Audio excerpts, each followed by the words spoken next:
بسم اللہ الرحمن الرحیم۔ عزیز طلبہ، میں ہوں نصر اللہ پتافی۔ آج اردو کا لیکچر ہے 10ویں کلاس کا۔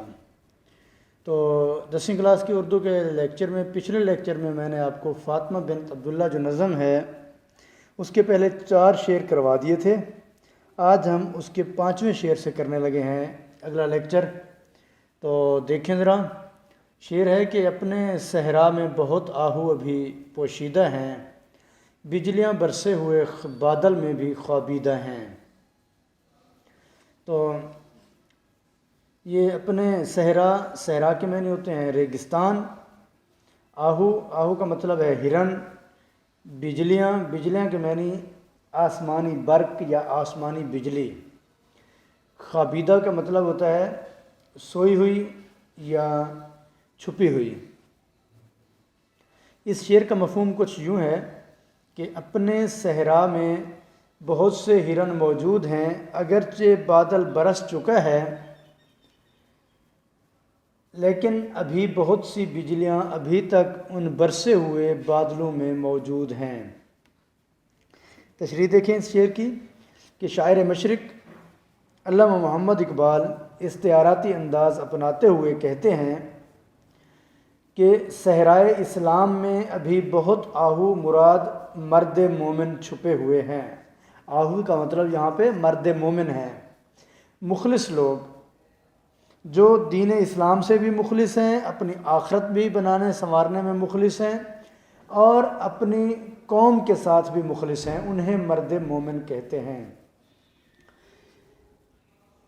جو صحرا کو گلزار کرنے کا جذبہ رکھتے ہیں، ریگستان اسلام کے باسی، ریگستان اسلام ایسا مذہب جو اب ان دنوں میں جب کفار ہر طرف سے مسلمانوں پر چھائے ہوئے ہیں، تو اسلام کی جو زمین ایک دور تھا کہ زرخیز زمین تھی، آج وہ ریت کے ٹیلوں اور ریگستان اور صحرا میں بدل چکی ہے۔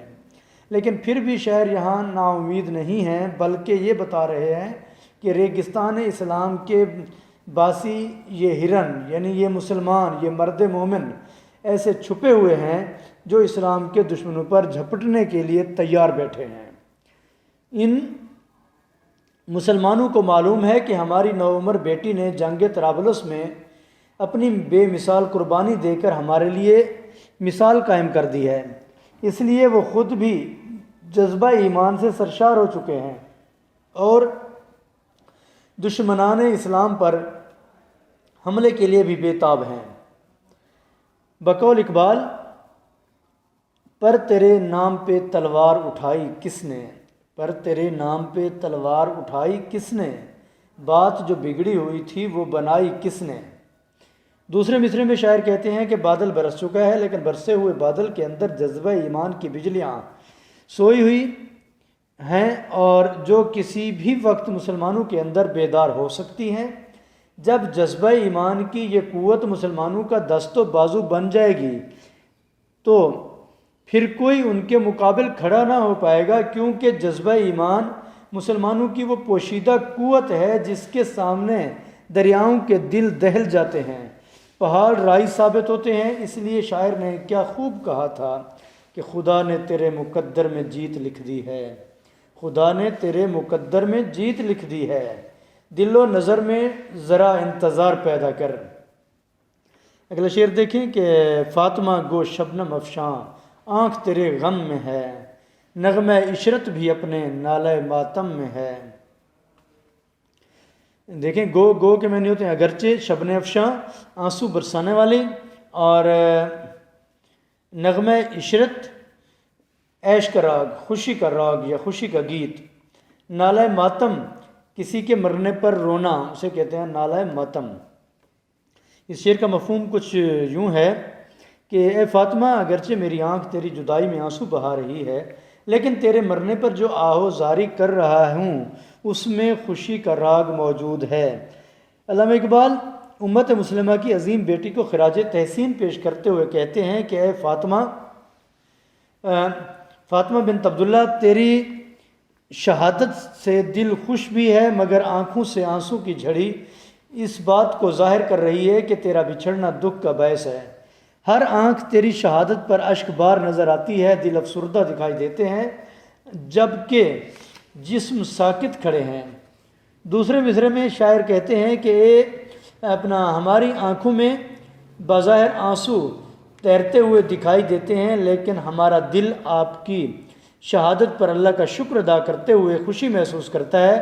آپ کی جدائی ہمارے لیے ظاہراً غم کی ایک صورت ہے، لیکن اس غم میں خوشی کے شادیانے چھپے ہوئے ہیں، کیونکہ ہمیں معلوم ہے کہ بندہ مومن کے لیے شہادت سے بڑھ کر کوئی اعزاز نہیں جو وہ حاصل کر سکے۔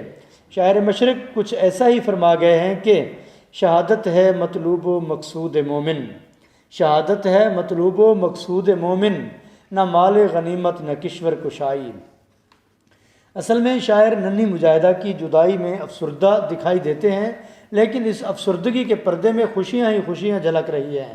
ظاہر سی بات ہے کہ جو تن اللہ کی رضا کے لیے قربان ہو جائے اس کے لیے دنیا میں ماتم نہیں کیا جاتا، بلکہ اسے اللہ کا فضل جانتے ہوئے خوشی منائی جاتی ہے۔ اگلا شعر ہے کہ رقص تیری خاک کا کتنا نشاط انگیز ہے، ذرہ ذرہ زندگی کے سوز سے لبریز ہے۔ رقص کے معنی ناچ اور خاک کے معنی مٹی، نشاط انگیز خوشی پیدا کرنے والا، ذرہ ذرہ ریزہ ریزہ، زندگی کے معنی حیات، اور سوز کے معنی جلن، اور لبریز کے معنی بھری ہوئی۔ اس شعر کا مفہوم کچھ یوں ہے کہ اے فاطمہ تیری قبر کی مٹی جو ہوا میں ادھر ادھر اڑ رہی ہے، اس میں رقص کی کیفیت معلوم ہوتی ہے، اور گرد کا یہ رقص خوشی پیدا کرنے والا ہے۔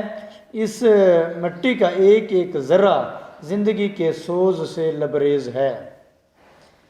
تشریح دیکھیں ذرا کہ شاعر مشرق علامہ محمد اقبال امت مسلمہ کی کم سن دختر فاطمہ بنت عبداللہ کو خراج تحسین پیش کرتے ہوئے کہتے ہیں کہ اے ہماری قابل رشک بیٹی، اگرچہ تو نے خاک کی چادر اوڑھ لی ہے اور دنیا سے پردہ فرما لیا ہے، لیکن میں دیکھتا ہوں کہ تیری تربت کے معنی ہوتے ہیں قبر، کہ تیری قبر کا ایک ایک ذرہ ہمارے لیے خوشیوں کا باعث ہو رہا ہے۔ تیری قبر سے اڑنے والے خاک کے ذرات خوشی میں جھوم رہے ہیں کہ اللہ تعالیٰ نے ان کے مقدر میں عظیم مجاہدہ اسلام کا جسم رکھ دیا ہے۔ اب وہ عظیم اور متبرک جسم میں جس خاک میں آسودہ آرام ہے، وہ خاک بھی قابل توقیر قرار پائی ہے۔ بقول شاعر ہے کہ اس کے بدلے تو نے پیاسوں کو پلائے تھے جو جام، اس کے بدلے تو نے پیاسوں کو پلائے تھے جو جام، تیری تربت بن گئی ہے بوسہ گاہے خاص و عام۔ اصل میں شاعر اپنے امت مسلمہ کی عظیم بیٹی کی قسمت پر ناز کر رہے ہیں، اور زمین والے اس لیے خوش ہیں کہ اس کا تعلق نسل آدم سے ہے، اور خود زمین اس لیے رشک کر رہی ہے کہ فاطمہ بنت عبداللہ نے اپنا خاکی وجود راہ خدا میں قربان کر کے اسے بھی عزت اور سرفرازی عطا کر دی ہے، کیونکہ آج وہ جس مٹی میں آرام فرما رہی ہے وہ خاک اندر سے گلزار جنت کا روپ اختیار کر چکی ہے۔ اس گلزار میں ننھی شہیدہ اسلام بڑے آرام سے محو خواب ہے۔ تو بیٹا آج کا ہمارا لیکچر مکمل ہوا۔ اگر کوئی بات سمجھ نہ آئی ہو تو یہ لیکچر ہماری اسکول کی ایپ پر بھی اپلوڈ کیا جاتا ہے، وہاں آپ کومنٹ باکس میں آ کر سوال پوچھ سکتے ہیں، آپ کو انشاءاللہ اس کا تسلی بخش جواب دیا جائے گا۔ السلام علیکم۔